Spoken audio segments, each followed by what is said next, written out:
என்ன தலை நம்ம கிட்ட தான் வராதுமா. நானே யாரு கூட குட்டிட்டு தான் எழுதுவாது எதுவும் போய் வேணா நல்லா தாங்க மீன் இங்கே தான் கெட்டு போகிறத விட நீ எடுத்து தான்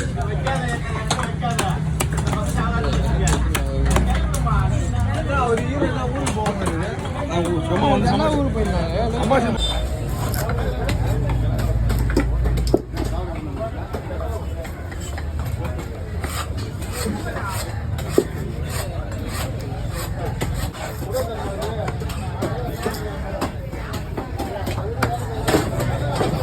பீஸ் பாருங்க பீஸ் பாருங்க ஓகே தான் அந்த பீஸ் பாரு வச்சுங்க 2 மீன் எடுத்துட்டு 4500 கொஞ்சம் ஒரு எத்தனை கிலோ இருக்கும் அது ரெண்டு 5 கிலோ வரும்ண்ணா 5 கிலோ வருமா 5 கிலோ அதுதான் பெரிய மீன் போட்டு எடுத்து அனுப்புறேன் பாரு 2 மீன்